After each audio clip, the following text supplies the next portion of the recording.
delta update kharam kinin chichona ve kinatin tune hi sona kona ana talo ti jing otena sona kona am talo h kivet na kona task ki bol na kona settlement khat na ana ve otin chichu pem tile adang ho chu h settlement ai lo le h plus settlement ki ti la adang dang ho chu a jingin time well settlement pa chu ana talo hin na tu chunga hi update hong umen chu time well settlement hi thaniao hong hin thani sunga na thani sunga nam talo chu toi atha hong hin chu ana view te delta na lu tingwa le achi na diu chu like USCT mining pa ma mai na ichi pa ma mai de hin chilai hi settlement adang dang hong chu jinga hin to hi settlement chilai la hin ga chi law chon what chats ki tina hin chi law chon chilai hi chi chilai na mo diu hin 8 plus na abana 8 jet ki ti amen na hichi h ki vet na hin na hichi te ni settlement chu ana jinga hin thasi au ma hin na hichi pen chu to ana talo tas bol na settlement pa chu ana talo cha thani thum lang ana talo to hi punla ma an pi we na hi pen cho ya hoi chi chom ti le chila pa hi complete task ke ti na pa na hi pa hin chilan lu lew chon china mu de hin na chila hi task bol na hi time well hi khat hin time wall ke ti na time wall hi khat hin abana ayet ke ti pa khat hin na hi chila hi ip bol da ma ti le chila ko simple task chila hi thil za chom task ho ki complete na points ki an ni cho lai na mu de hin na open time wall hai bol lew chon open lew chon chila hi hong chi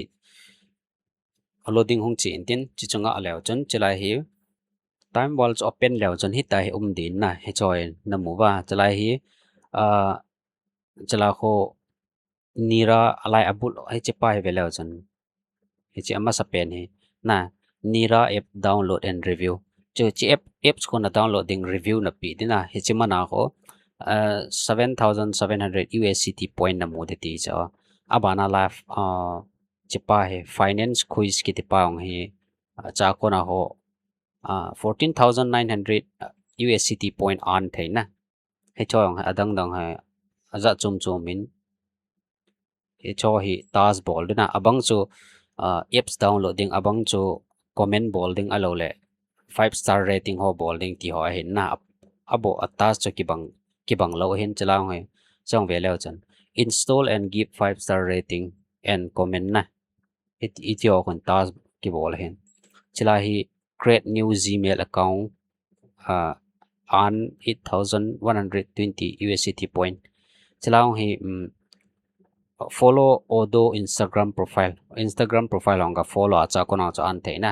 hetia cho task ki bola points ki an cho bang hi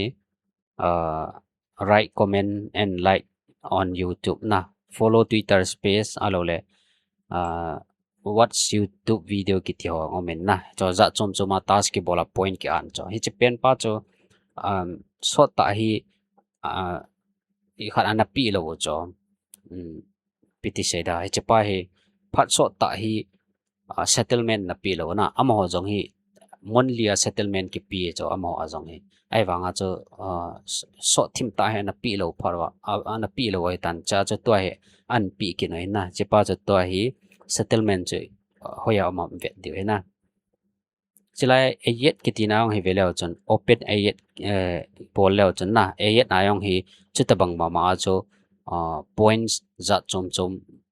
mu na thei dinga hi cho he survey yang ki bolen tin na game so download na ki chi ma cha ko na cho point ki an he cha he chi chu atas bol na lang pa cho e ha focus no moi pon i sei nom pe no chaile chilai time wall settlement pa chana hoya claim diu ham tile a claim na ding wang chu ki bang he on salanga chipao click on lang na chilai click on lang hala chon chilai settlement nam de ta cho settlement hi veleo chon time wala hi adet ki pi cho he chilai anoi pa hele from 13.4 to 14.5 he chi ka a na abana achung pa kho hi le achung pa kho 15.5 a ko na 19.7 ki ka ho chan na kinin chilai hi tu hin settlement cho a claim di dan cho dang chi he so ke na la settlement ki ti claim imi adiu hi jing cho hi chila anoi pa ve le chen kya hi anoi pa a kho time wala kho I macha point ka mu lo cho 0 na available task point ki ti 0 ai ja kho hi chila he settlement na hi black nga cho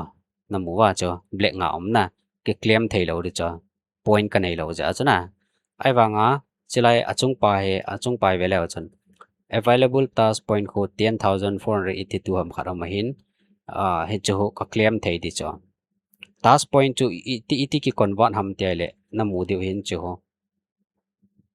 task point ki conversion rate ho na 2,43,767 task point ho 1 USDT cho ai le amount summary ho chu ho kin 10,482 ham se ka nei cha ho ka claim ding amount za cha che atla 0.043 USDT bo na ai wanga cho azo ai sei bangwa cha time wala cho na lu wa point mu na dinga cha ta so na bol wa nei ta cho tam ta na mu theu na lak li lak nga alo lak som chan ho na mu wa la chan time wall settlement am ting la chan la hi settlement a hi I chan ham na tam ta na ki claim do thei diu cho